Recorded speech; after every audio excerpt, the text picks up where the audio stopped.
Unranked to Sovereign, and today I'm playing the newest champion, Vladimir. At the beginning, I thought that Vladimir... Okay, can you hear? Is it possible? I need feedback. Any feedbackers? Feedback. Give me feedback. Could you hear Royal? Okay, you hear him perfect. Okay, perfect. Thank you for the compliment. I hope so. Okay. So now, let's start with the Royalception. was actually He's playing a just Vladimir. useless, but then I realized how devastating his late game can be. So, Okay, quickly. Okay, take a good look at the runes. First rune page, the same thing I had. Phase Rush, Nullifying Orb, Bone Plating Overgrowth. But he goes Gathering Storm. Let's go back. Who is he playing against? we're back with Unranked to Sovereign, and today I'm playing the newest champion, Vladimir. Let's take a look. At the beginning, I thought that Vladimir was actually... He's playing against support who gets passive health. He's playing against Yone who will most likely go health third item. He's playing against Rammus who can go health early on. And Fiora. So what do you guys think? Gathering Storm or Giant Slayer? What is more value?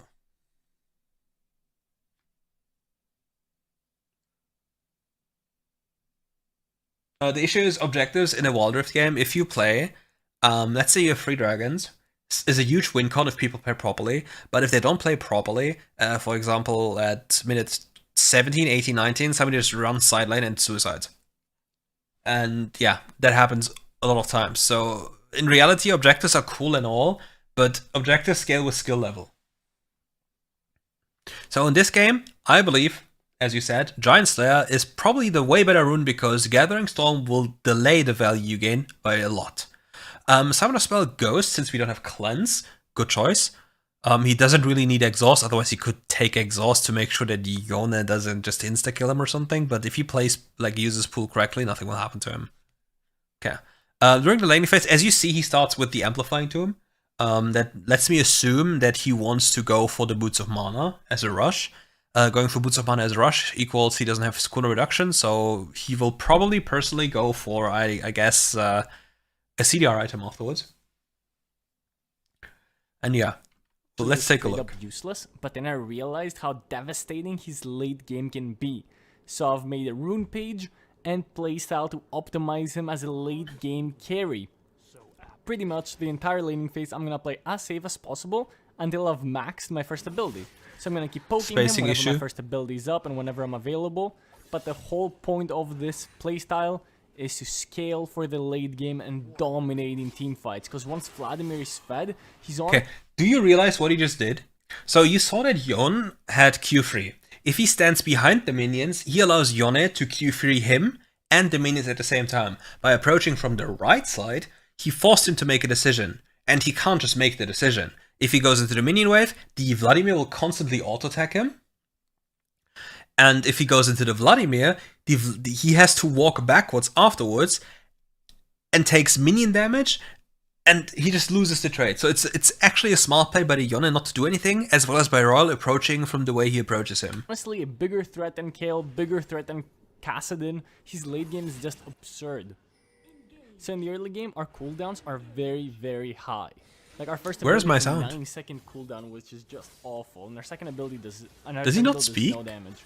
Our jungler's getting invaded early on, which sucks because we're so weak early. So we use our spells and now... Is it me? Where's sound? Where's sound?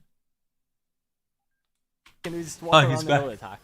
However, we My headset just turned off. So we are going to be able to win this fight. And I get a little greedy here. I got a flash. He actually died because he casted E, right? But like he could have walked away and like I was actually just not flash the alt jungler attack. that was invading. The enemy jungler is a Rammus. It was the enemy solo laner that invaded our Master Yi. But this is a great start for us. We do not get any kills. We only get 2 assists, and Yone actually gets a kill. But considering how many minions he missed, we're still in even terms, gold-wise. So we're still in a pretty even spot, even though we didn't get any kills from that.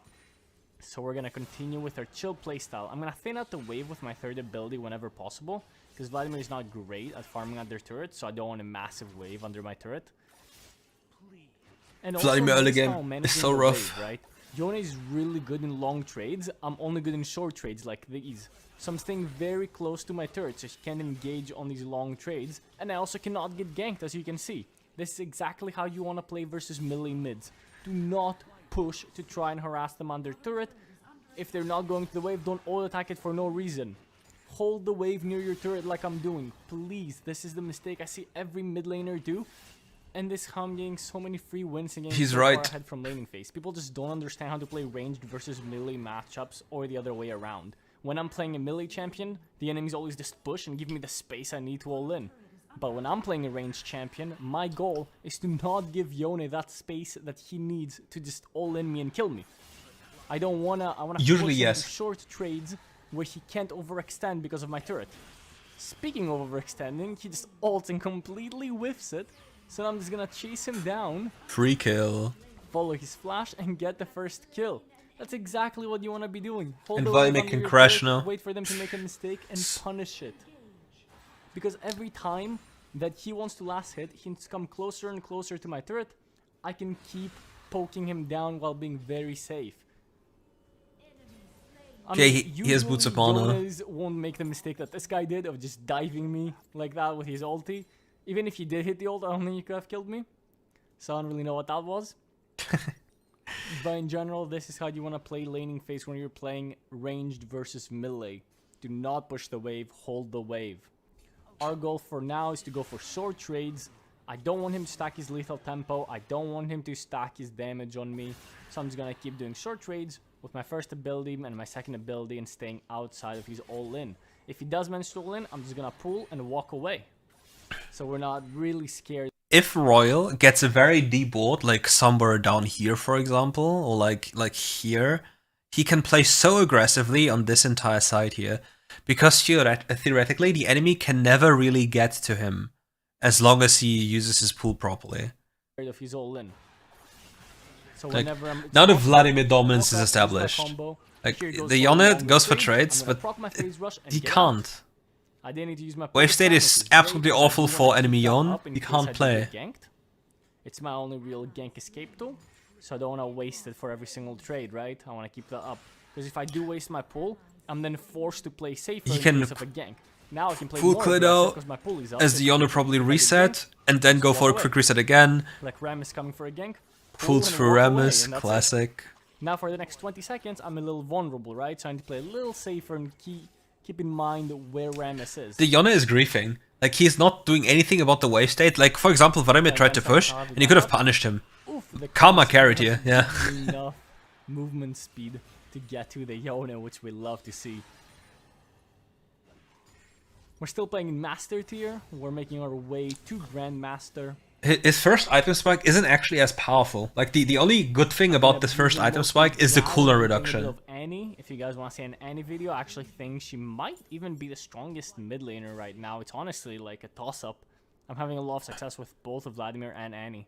The Annie rework was massive, a massive buff to her. I'm not a fan of any. Like, So she is a we're back in very laning one-dimensional phase now. champion. We're so far ahead from this Yone that there's really nothing he can do. And if we want to, we can push, because even in all-in trades, I will most likely be winning them.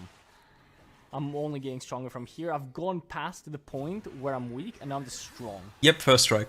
Fiora is still very fat. I have no idea how my Oh, KO he lost the had cannon. like 2 Pain. early kills. He literally started the game 2-0 with I invade, but he's still somehow 2,000 gold on the Fiora. I don't know how that happens. I didn't pay too much attention to his lane, but that's crazy that that happens. So the dragon is up, and I keep pushing mid lane, right? Oh, Mid lane very pile, poor ultimate. so I'm able But to it will not rotate matter. while Yone is forced to sit there and clean. Because the Ramus is absolutely clueless. Like, look at him just running around. Like, they're completely griefing. My team and It is myself are able to such a quickly typical clean solo queue thing. We do see Fiora roaming again. This is her second It's so roam crazy, to because the Ramus just walks in when he roam to can't the walk in, dragon and because then it becomes it's a 4v5, and it's obviously so we don't pointless. like that. Like, just give the dragon and It trade. seems like Fiora is going for the Herald now. I am pretty low. He HP, can't so I'm pull, he careful. needs to keep Still the have my pull. pull, so even if he ults, Yeah. I'm okay.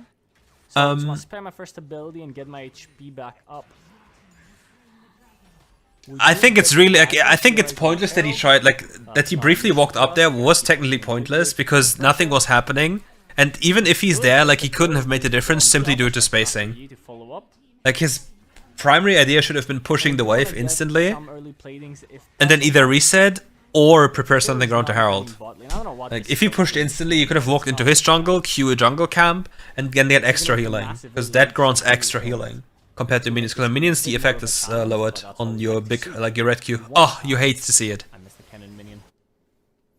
So I see a play going down bot lane, so I'm gonna walk there in case Rammus tries to escape topside. He does not. Okay. So we'll just go base and get our first item. I know a lot of people have been going Riftmaker first on Vladimir, and I'm here to tell you that's completely wrong and that's not what you want to do. You want to get movement speed, CDR, and AP. Those are the stats you care about. You don't need lifesteal on Vladimir. You already heal from your abilities. It makes no sense to get more healing from like Omnivamp. Omnivamp is not a good stat on Vladimir. Good stats on Vladimir are CDR and AP.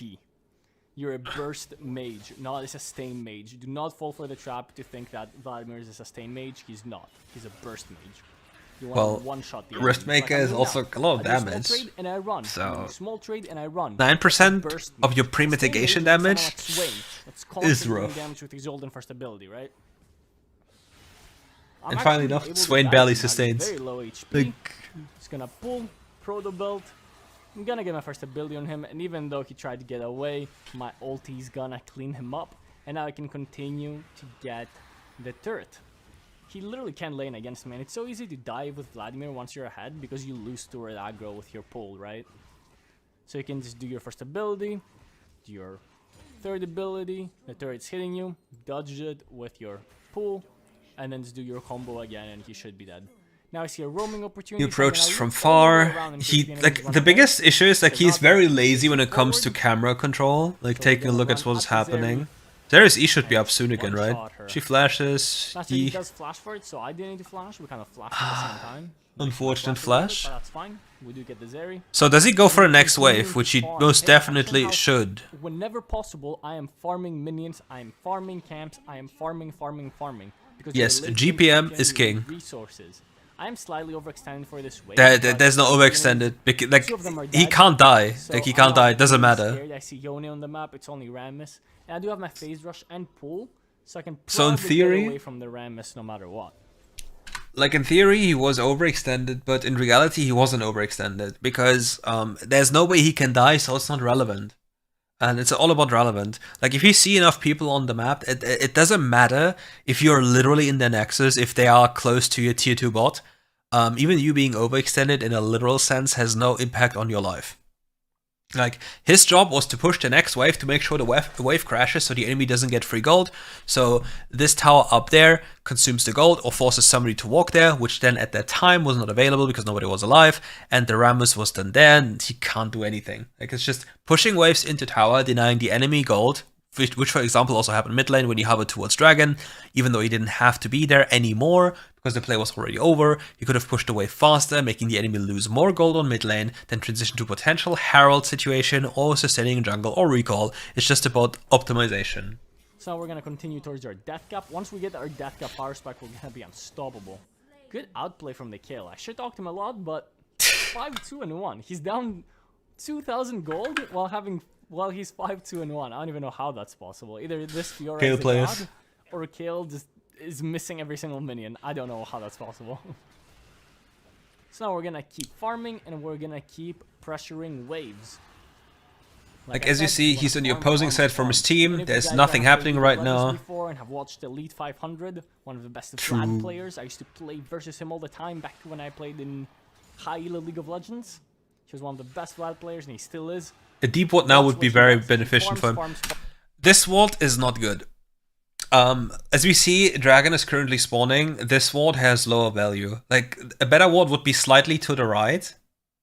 Because I think it has a blind spot, I believe. And then he destroys the late game. If he believes that the enemy is going to contest. Like, I don't believe this is a good ward in this instance here. Farm the Krugs. I want to stay away from the Fiora. Like, for example, like he in this brush here. Just to know if somebody's in this area, if the Rammus is trying to contest. Really strong and can probably kill me. So I'm gonna stay away from her unless my team is there for a team fight. Which is where we do shine. Because of how much AoE damage we do with our third ability, our pull, and even our ultimate. So I do have my death cap, I farmed for it. He's also a brave person to go for Proto Belt. Like, he already has Ghost, right? Once you get your so if he gets taunted, could he actually be perfectly CC chained? Like if you take a look at enemy champions, like they have Morgana, they have Rammus, like it could get really dicey. But on the flip side, he also has Kale, who could press ult on him. Could. Yeah, but this is definitely the big balls approach. Or bigger balls approach. I do have Ghost this game. Ignite is also fine to make your laning phase a little stronger. I take Ghost in games that I don't think I can solo kill the enemy layer in there or really pressure him. And I didn't think I could with his Yone, but he displayed the lane abysmally bad and allowed me to get solo kills anyway, even with Ghost. But if you can get away with Ghost, it's a very strong summer spell on Vladimir in teamfights. It's gonna allow you to go in and out of the teamfights according to your spells. Like, you just can't make this shit up. Like, why is the Rammus rolling in after the Fiora already died? Like, he had already the information that somebody is there, was there, killed his Fiora, and he still rolls in for fun. It is not the third dragon, it is the second dragon. Getting this dragon or not will not massively determine the outcome of this game. And he just suicides, which is the primary illness of junglers and people in WildRift. They just go for objectives when they obviously cannot contest and just randomly die. Like, if there was a ward in that pit and he goes for a steal attempt and gets it, okay, fair enough, 1 life for an attempt. But this wasn't even an attempt, he just ran it down. It's getting free kills because the enemies are getting caught in overextending like typical master players. We're gonna go in on the Morgana. I could have also gone in on the Zeri, but I thought she could easily escape with her. He's zooming. We're gonna pick up the Morgana and probably build out of there. As you can see, my damage is still relatively low. I'm not doing that much. It is AoE, which is really insane. Like, being able to just... Like, you really need this void stuff to start dealing a lot of damage. Absolutely insane. So we're gonna work... Why exactly do we go for the Infinity Orb? Is the idea that his ultimate crits... Like... Infinity Orb, not Oblivion Orb. Like, if you go for Infinity Orb, like, the idea behind this is that your spell crits, right? And your ultimate is like a ticking time bomb. So if the enemy gets bursted by you and the ultimate, and the moment they're sub 35%, your next spell will obviously crit. And with it being a bomb and then exploding, this damage could then potentially crit. And it's depending on all the damage they took beforehand. Basically, all of these people that deal damage to them, it's 10% at the end on top in an explosion. Then his idea is that it crits compared to a normal void stuff, and he goes for void force. Actually does have quite a bit of magic resist, so we could also consider void stuff third. I do like the additional movement speed from Oblivion. Movement speed. But we'll see what we build this game. Void stuff is also a great option here, and you can see me considering it on the item shop. So we're gonna immediately go and pressure lane. Yone is not having a great time. So we'll kill him, I guess. Wait for him, come back, and just quickly kill him. Morgana is also stepping up to us. She's flashing for us, but she clearly has no idea what she's doing. We still have our pull, so we're not worried. We're gonna use our pull to get away from the Fiora and flash away. He should be fine, right? He just... We've gotten 2 kills so far. Master, he's coming, so I do want to fight this Fiora. Yeah, he still has Proto Belt. Like, he should be fine. Oh no, my first ability was about to come up. Pain. Our ulti does finish it off. So we did bite a little more than we could chew, but I did think that the enemy team would go bot lane to try and stop my team. I didn't think that all 5 of them would just come mid, or all 4 of them, because I think our Rammus was not there. So looking at the enemy's magic resist, they actually have quite a lot. So instead of going Oblivion Orb, I'm gonna get way more value from Void Staff. So instead of finishing my Oblivion Orb, I'm gonna start building the Void Staff. I'm gonna keep the Magic Pen component. I mean, we can just do a very simple math strategy here, right? Void Staff is how much pen again? Good sirs? You can just take a look in-game and be like, how much pen is Void Staff? Void Staff is 45%. Okay. With the Void Staff being 45% pen, and you having... Fine. Oops, I should close this. 45% pen, and the enemy having 40 magic resist. That is close to 20 pen. Close to 20% flat pen. Well, not flat, but close to 20% pen.